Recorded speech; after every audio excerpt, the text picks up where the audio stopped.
Hello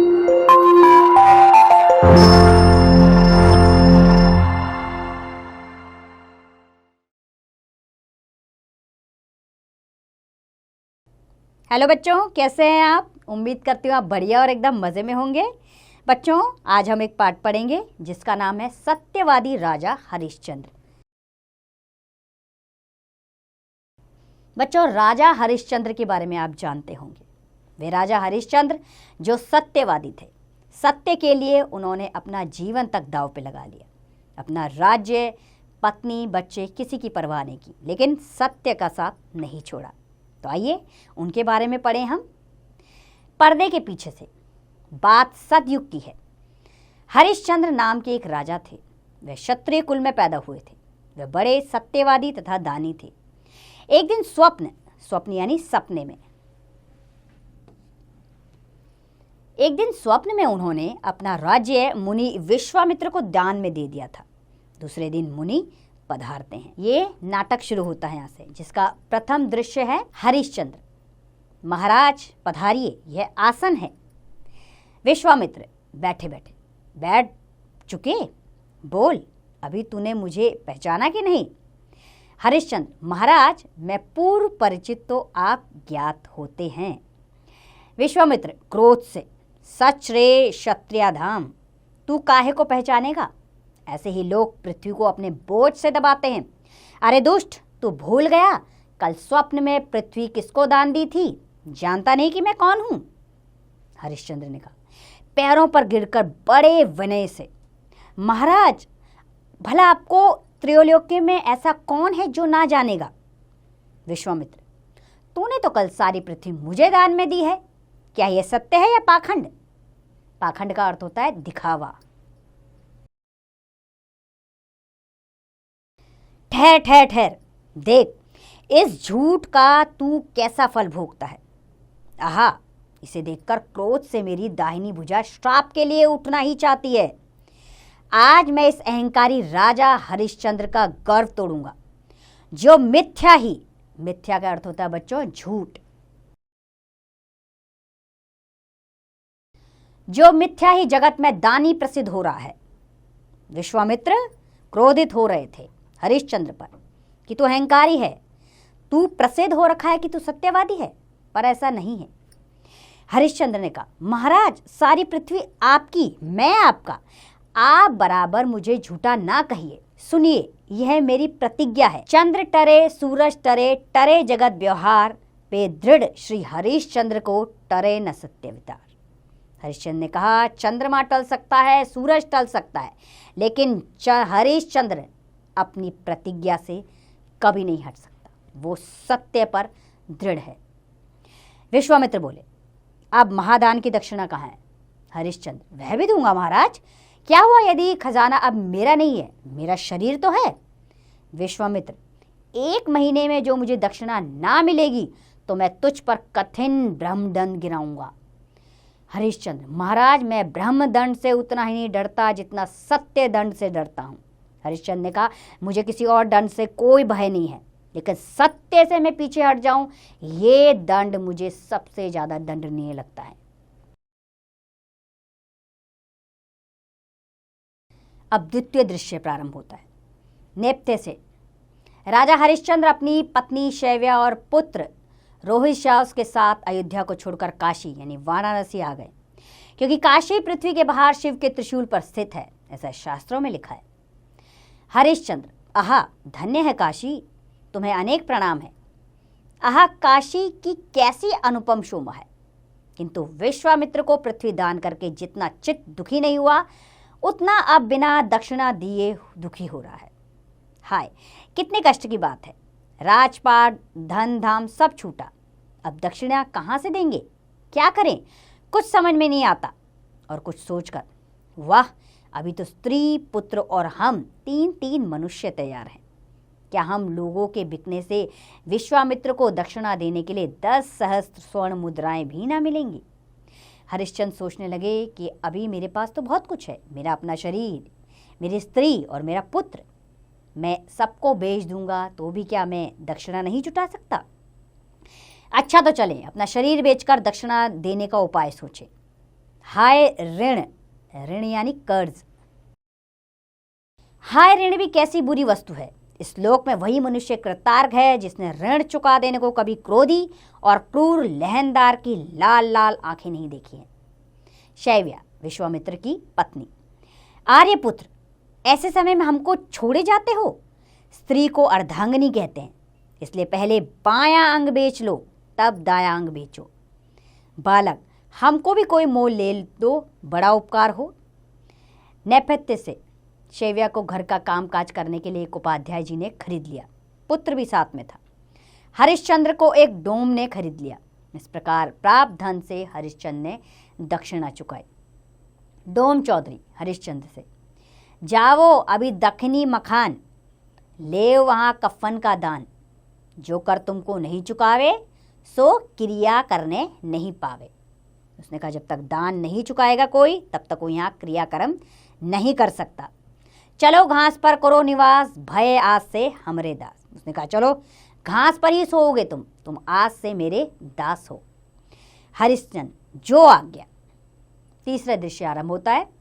स्थान दक्षिणी शमशान, जो आजकल हरिश्चंद्र घाट कहलाता है। कंबल ओढ़े और एक मोटा लठ लिए हुए हरिश्चंद्र दिखाई पड़ते हैं। नेपथ्य में रोने की आवाज सुनाई देती है। हरिश्चंद्र, अरे अब सवेरा होने के समय मुर्दा कौन आया? कैसी दीन स्त्री का शब्द है, और शोक भी इसको पुत्र का है। हाय, हमको भी भाग्य ने क्या ही निर्दय और विभस्त कर्म सौंपा है। इससे भी वस्त्र मांगना पड़ेगा। रोती हुई शैव्या रोहिशास का मुर्दा लिए आती है। शैव्या, हाय बेटा, जब बाप ने छोड़ दिया तब तुम भी छोड़ चले। हाय, हमारी विपत्ति और बुढ़ौती की और भी तुमने ना देखा। हाय हाय रे, अब हमारी कौन गति होगी। और वो रोने लग गई। हरिश्चंद्र, हाय हाय, अब इस दुखिया के पास तो खड़ा नहीं हुआ जाता। शैव्या, अरे बेटा जल्दी आओ। अरे क्या कहते हो, गुरुजी को फूल देने गया था, वहां काले सांप ने काट लिया। हाय रे, अरे कहाँ काट लिया? अरे वह सांप कहाँ गया, हमको क्यों नहीं काटता? बेटा गुरुजी पुकार रहे हैं, उनके होम की बेला निकली जाती है। दो, जल्दी दो उनको दूध और बेलपत्र। हाय, हमने इतना पुकारा, तुम कुछ नहीं बोलते। हरिश्चंद्र घबरा कर, हाय ये क्या, अब तक मैं संदेह में पड़ा था। आह, मुझसे बढ़कर और कौन मंदभाग्य होगा।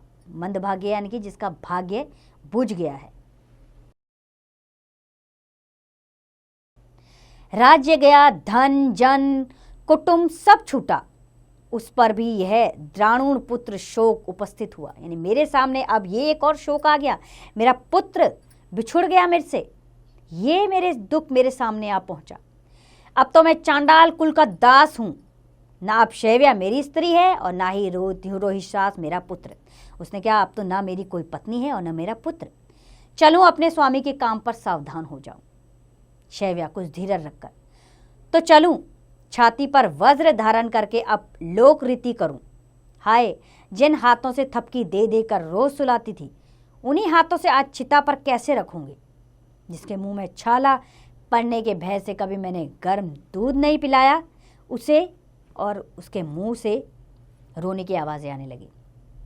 हरिश्चंद्र, शमशान पति की आज्ञा है कि आधा कफन दिए बिना कोई मुर्दा ना फूकने पाए, इसलिए तुम भी पहले हमें कपड़ा दे दो, तब क्रिया करो।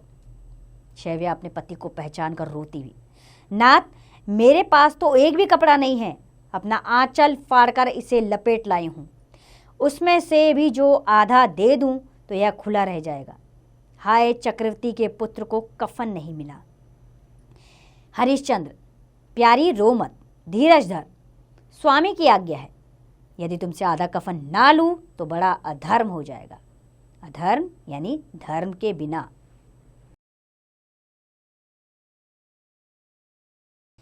जिस हरिश्चंद्र ने अभी तक धर्म का साथ ना छोड़ा, उसका धर्म आधा गज कपड़े के वास्ते मत छुड़ाओ। कफन से जल्दी आधा फाड़ कर करके रूप में मुझे दे दो, यानी कर के रूप में आधा कफन मुझे दे दो। शैव्या, नाथ जो आज्ञा। शैव्या कपड़ा फाड़ने लगती है। भगवान, पुत्री अब सोच मत कर, धन्य तेरा सौभाग्य कि तुझे राजश्री हरिश्चंद्र जैसा पति मिल गया। वत्स रोहितास, उठो, देखो तुम्हारे माता पिता देर से तुमसे मिलने को व्याकुल हो रहे हैं। व्याकुल यानी उतावले। रोहिताश उठ जाता है। आकाश से पुष्प वृष्टि होती है। पुष्प वृष्टि यानी फूलों की वर्षा। अर्थात उनका पुत्र उठ जाता है और तभी आकाश से फूलों की वर्षा होती है। श्री महादेव, पार्वती, भैरव, धर्म, सत्य, इंद्र और विश्वामित्र सभी आ जाते हैं। सब इकट्ठे होकर, धन्य है महाराज हरिश्चंद्र, धन्य, जो आपने किया सो किसी ने न किया। सब उनको आशीर्वाद देते हैं। हरिश्चंद्र, प्रभु आपके दर्शन से सब इच्छा पूर्ण हो गई। अब मेरी इच्छा है कि सत्य सदा पृथ्वी पर स्थिर रहे। भगवान एवमस्तु, ऐसा ही होगा। और पुष्प वृष्टि होती है फिर से। नैपथ्य से राजा हरिश्चंद्र को अपना राज्य वापस मिल गया। तो बच्चों, ये नाटक भारतेंदु हरिश्चंद्र कृत सत्य हरिश्चंद्र नाटक पर आधारित है। और इस कहानी का केंद्रीय भाव यह है, राजा हरिश्चंद्र महान दानी, भगवत भक्त तथा धर्मात्मा थे। इनके राज्य में कभी अकाल नहीं पड़ता था, महामारी नहीं फैलती थी और दूसरे को दैविक या भौतिक उत्पाद भी नहीं होते थे। प्रजा सुखी, प्रसन्न और धन प्रधान थी। महाराज हरिश्चंद्र की सत्यनिष्ठा तीनों लोकों में विख्यात थी। विख्यात यानी फेमस। देवर्षि नारद ने से महाराज की प्रशंसा सुनकर देवराज इंद्र को भी ईर्ष्या हुई। ईर्ष्या यानी जलन। उन्होंने परीक्षा लेने का निश्चय करके इसके लिए विश्वामित्र को तैयार किया था। अर्थात ये सब हरिश्चंद्र की परीक्षा ले रहे थे। तो इस कहानी से हमें यह मौलिक ज्ञान मिलता है कि हमें सदैव हरिश्चंद्र की तरह सत्य का साथ देना चाहिए और मुसीबत में कभी भी अपना साहस नहीं खोना चाहिए। तो उम्मीद करती हूँ बच्चों, आपने इस नाटक के जरिए सीखा होगा कि हमेशा हमें सत्य के मार्ग पे चलना चाहिए। एक ना एक दिन सच का भाव हमारे अंदर आएगा और उससे मिलने वाली अनुभूति जो हमारे अंदर पैदा होगी वो खुशियाँ ही खुशियाँ चारों तरफ फैला देगी। हमें सब कुछ वापस मिलेगा अगर हम सच के साथी बनेंगे तो उम्मीद करती हूँ बच्चों आपको ये नाटक अच्छा लगा होगा। अब इसका अभ्यास कार्य आप स्वयं कीजिए।